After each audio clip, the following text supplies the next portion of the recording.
Welcome back, ladies and gents. Today we're going to explain the anime series called Rokka, Braves of the Six Flowers. A mysterious man named Ardlet came to Vienna to prove himself in front of the goddess of fate in order to become a brave.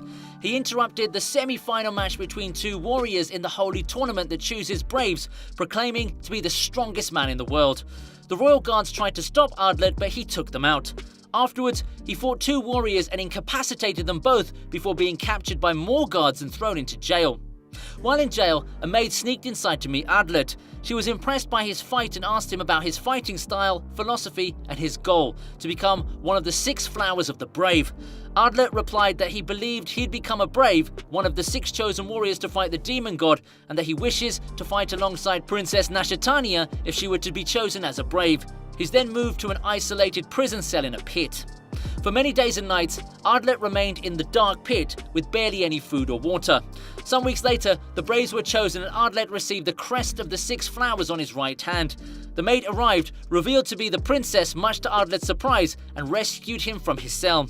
Nashatania showed him her own crest just below her collarbone on her chest. She freed him from his cell at the expense of her own soldiers, trapping them in the same pit that they had thrown Ardlet in. They both fled from Vienna and began heading west on horseback towards the land of the Howling Demons to meet the other Braves and defeat the demon god. For several days, Ardlet and Nashatania got to know each other through talk and play, though there was a small instance in when Nashatania got too serious in her play and nearly skewered him with her swords. Upon rebuking her, Ardlet found out about her mischievous nature and she pretended to be saddened and scared of his anger towards her. He was also able to see how her abilities worked and her free-spiritedness, which exasperated him. Nonetheless, they began to grow closer, but when a village in their path was attacked by Kyoma, Ardlet and Nashatania rushed to their defense and were able to fight together briefly. However, as they were escorting villagers away, Ardlet learned of a single girl who had stayed behind. Nashatania implored Ardlet that their mission to defeat the demon god was more important than helping one girl and being possibly killed by a Kyoma before then. Unable to do so, Ardlet went on ahead of her, leaving Nashatania to defend the villagers against any remaining Kyoma. Upon reaching the village, Ardlet was surprised to find a number of Kyoma corpses and a ball of iron as the only evidence. Then, he found a girl with white hair in black clothing, helping a dog and its young pup, setting them free. Framey tells Ardlet to leave her alone, stating that she must fight the margin by herself. However, Ardlet chases her until she's forced to travel together with him. He sends a message to Nashatania with his horse, telling her he found another of the six braves and to continue towards the peninsula where the margin is without him. Ardlet and Framey eventually run into a fortress where soldiers explain to them about a barrier that should help the braves in a nearby temple.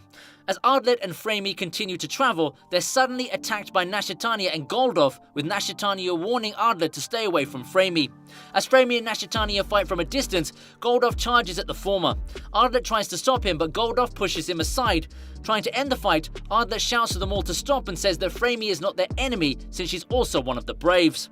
Nashatania and Goldov are surprised and inform Ardlet that Framey is the brave killer. Framey doesn't deny it and confirms that she is indeed the killer. She then names some of her victims. She then says that Goldov and Nashatania are also her targets while aiming her gun at them. Ardlet asks if Leora was also her target, but Framey answers that she was, but that she didn't know what happened to her. Ardlet then asks her why she killed all the potential braves, and Framey replies that the margin could return if only weak warriors remain to be chosen as braves. Goldov and Nashatania are now convinced she is their enemy and are about to kill Framey when Ardlet blocks them. He refuses to believe that someone trying to revive the margin would be chosen as a brave and says that he'll side with Framey if he has to fight.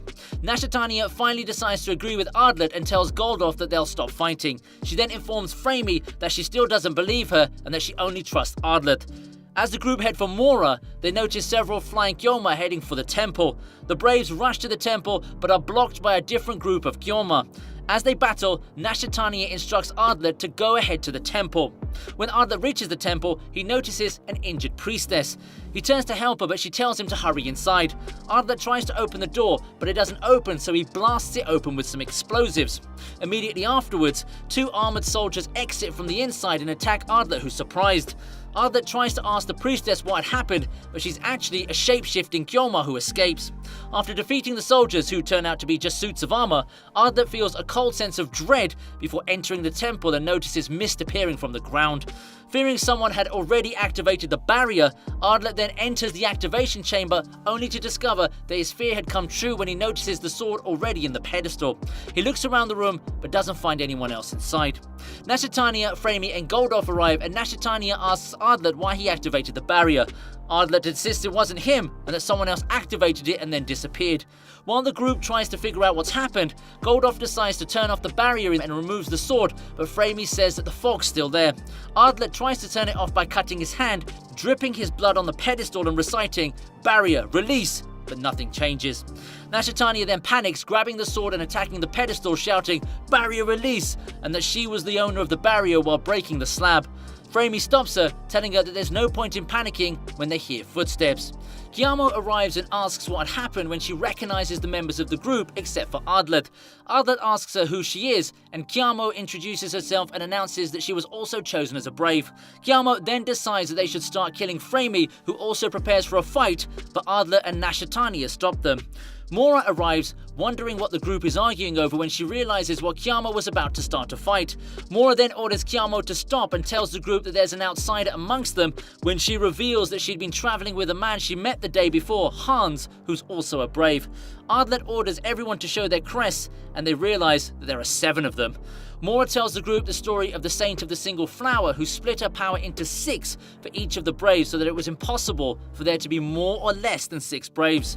Ardlet and Hans went outside to find an escape to the barrier, but unfortunately they went in circles. When they went back, they saw Framey cuffed and tied as the initial 7th brave and the prime suspect of the activation of the barrier. Mora then suggested to introduce themselves in order to gather more information about each other. During Framey's introduction, she revealed herself as a half-human, half-Kyorma entity born from a human father and a Kyorma mother. Ardlet then explains his side of the story, but Hans saw a flaw in it like those locked room mysteries, therefore making him the prime suspect. Ardlet, in his confusion and anxiety, took Framey as his hostage, poisoned her to keep her unconscious and escaped the temple, but Hans managed to throw a dagger at him, slowing him down. He then passed out because of the blood loss while escaping. While he was down, he remembered how he went to his master, Arthro Spiker, and begged to take him as his student. His first lesson was to smile in despair. As he regained his consciousness, he noticed that he had bandages and Framey patched him up. They both talked about their past, and as they opened up to each other, he then speculated that there might be an 8th brave who helped the 7th, and he needed to find that out to prove his innocence. Ardlet told Framey about his past, on how he was taught to fight and even learned science by Arthro Spiker, his master. He also talked about a lizard-like humanoid Kyorma who had 3 wings who went to their village when he was young. Framey then confirmed that it was the same Kyorma who convinced her mother to give birth to her. Framey then told her story that her mother had pretended to love her and then tried to kill her after Framey disappointed her, making her furious of her kind and wanting to kill the Margin out of revenge. They then parted ways and Framey headed back to the others. Inside the temple, the Braves devised a plan to capture and kill Ardlet. As they split into groups to search for Ardlet, he went to the temple where he was attacked by Hans. Ardlet was able to escape, but then engaged in a battle with Hans in the forest. Ardlet is trying to convince Hans somehow that he's not the 7th, but Hans still suspects him. As Ardlet tries to trick Hans, he didn't kill him when he had the chance to prove that he's not the imposter. Hans then told Ardlet that he's the 7th brave, slicing his throat open. Ardlet then realized that it was a hallucination, and Hans decided to believe in him as he saw his dying reaction, which would be different had he been an imposter. Meanwhile, Nashitania speculated that Hans might be the 7th brave and is asking Goldoff for help and to trust that Ardlet is innocent. Ardlet and Hans went back to the temple to find clues, but Guillermo was outside and decided that she was bored of waiting, so she would just kill everyone to see if they were the traitor, attacking both of them by summoning her Gyoma. Ardlet and Hans battled Guillermo, but her fiends would always regenerate, making them hard to incapacitate. Then they thought of incapacitating Guillermo to stop the fiends. It was a success, and they captured Guillermo. They asked her if she knew anything about the activation of the barrier, and she nodded no. Ardlet went to search for more clues and used the bomb that Framey gave to give a signal to her. Framey noticed and met each other. Ardlet hypothesized about a saint's involvement in the matter and their possible uses, but Framey rebuked them. Back at the temple, Hans told Mora and Guillermo the same thing, but Mora refused to take them. Meanwhile, Nashitania confirms with Goldoff if someone died by checking her crest. Ardlet told Framey his hypothesis about the 7th and then confessed he loves her, but it made her more doubtful, thinking that Ardlet is trying to deceive her. Hans told Mora and Kiamo the same hypothesis, which made Mora call for Nashitania and Goldov using her powers. She told them that Hans was severely injured by Ardlet, making Nashitania snap and furious to have trusted and defended him. Framey pursued the escaping Ardlet and made a signal to the others of their location. Mora caught up and the three engaged in a battle, but then Ardlet surrendered and convinced Mora about Framey's innocence so the others wouldn't suspect her if he dies.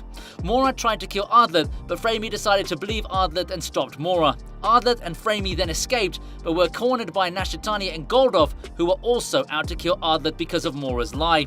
Ardlet and Framey were cornered by Mora, Nashitania and Goldov. Ardlet started running back to the temple to meet with Hans while Framey backed him up, but Mora and Goldov stopped Framey and Nashitania pursued and incapacitated Ardlet in the process. He felt the chills as Nashitania gave the final blow and blocked her weapon using his hands and kicked her to escape. Goldov followed him until they went back to the place where they fought the Kyormaz near the temple. As Goldov, Nashitania, Mora and the captured Framey got back together, Nashitania was shocked to see Kiamo with Hans alive and well, realizing Mora had lied about Ardlet injuring him. She then apologized to Ardlet for attacking him. Ardlet finally made a conclusion as to how the imposter might have done it. His theory involved the Sun State Leora being kidnapped and forced to raise the temperature for over a week. As soon as one of the Braves opened the temple, they killed her, dropping the temperature and causing the fog, and then a Kyorma ate her body to hide it. Hans was able to find the body to prove Ardlet was right in his theory, and leaving only one person as the possible seventh. Ardlet confirmed that Mora might have been the seventh Brave if his deductions were correct, but Kiamo rebuked his conclusion. She and Hans were able to find copies of the tablet and tools that might have been used for the real activation of the barrier.